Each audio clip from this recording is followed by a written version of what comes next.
Hello guys. So I just wanted to say that for my birthday, I decided to go to the Barnes and Nobles in New York City to do a little birthday haul. So I'm gonna post the outside of the Barnes and Noble that I took and jump right into the video. Hope you guys enjoy.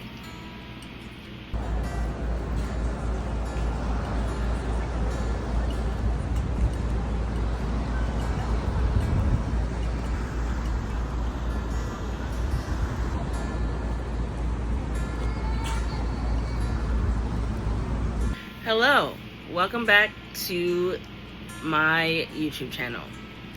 Today I'm going to talk about some of the books that I got for my birthday, which is, by the time I'm posting it, today. So let's jump into it, shall we? First, I got Make Me a Monster by Kaylin Bayron, and it's about Mika is used to death. After all, it's the family business.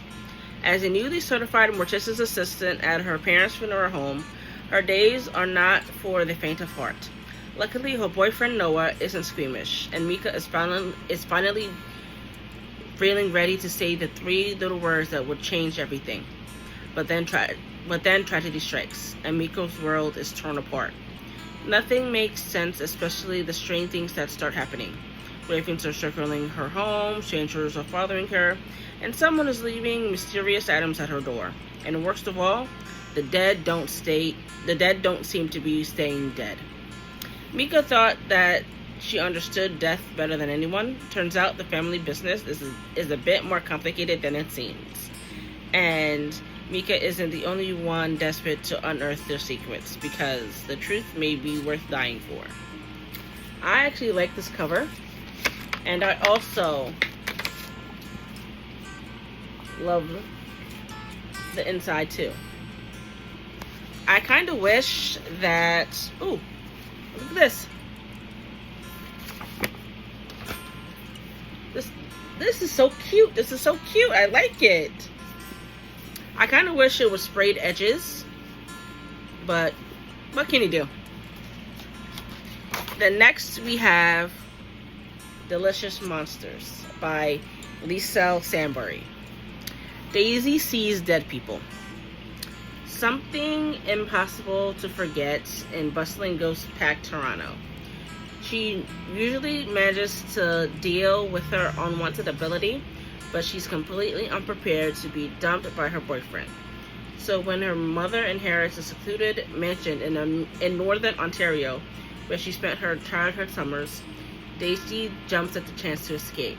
But the house is nothing like Daisy expects, and she begins to realize that her experience with the supernatural might be no match for her mother's secrets, nor what lurks within these walls.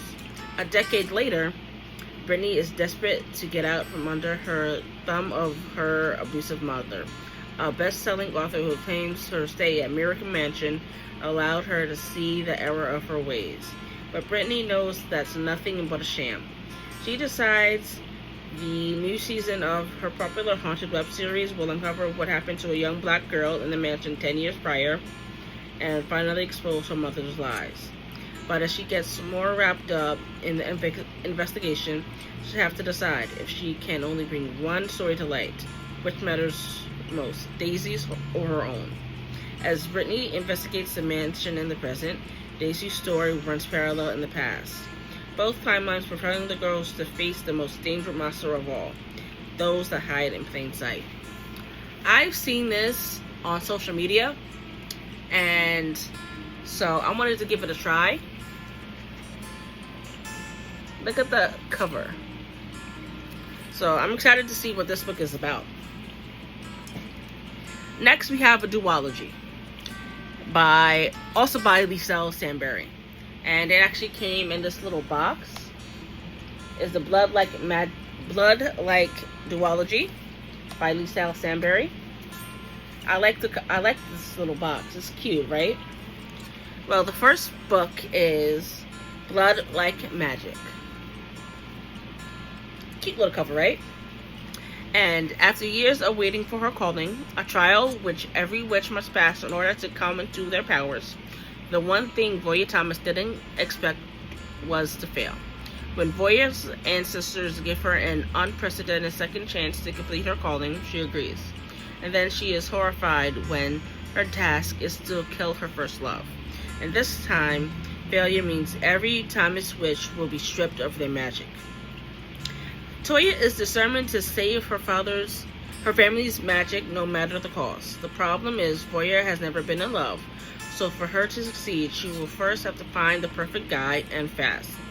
Fortunately, a genetic matchmaking program has just hit the market. Her plan is to join the program, fall in love, and complete her task before the deadline. What she doesn't count on is being paired with the infuriating Luke. How can she fall in love with a guy who seemingly wants nothing to do with her? With mounting pressure from her family, Voya is caught between her mortality and her duty to her bloodline. If she wants to save her heritage and Luke, she'll have to find something her ancestor wants more than blood. And in witchcraft, blood is everything. So this is the first in the series. I do kind of wish this had these sprayed edges, but beggars can't be choosers. And the second book is Blood Like Fate, the second after Blood Like Magic. And Voya Thomas may have past her calling to become a full-fledged witch, but the cost was higher than she ever imagined.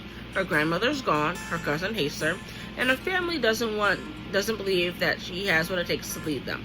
What's more, Voya can't let go of her feelings for Luke, sponsor of the genius billionaire Justin Tremblay, the man that Luke believes Voya killed. Consequently, Luke wants nothing to do with her. Even her own ancestors seem to have lost faith in her. Every day, Voya begs for their guidance, but her calls go unanswered. As Voya struggles to convince everyone, herself included, that she can be a good matriarch, she has a vision of a terrifying, deadly future. A vision that could spell the end of time for the Toronto witches. With a newfound sense of purpose, Voya must do whatever it takes to bring her shattered community together and stop what's coming for them before it's too late. Even if it means taking down the boy she loves, who might be the mastermind behind the coming devastation. I can't wait to read all the books that I just mentioned here. And once I finish reading them, I'll be sure to make a video and post it. So be on the lookout. Have a great day. Happy reading.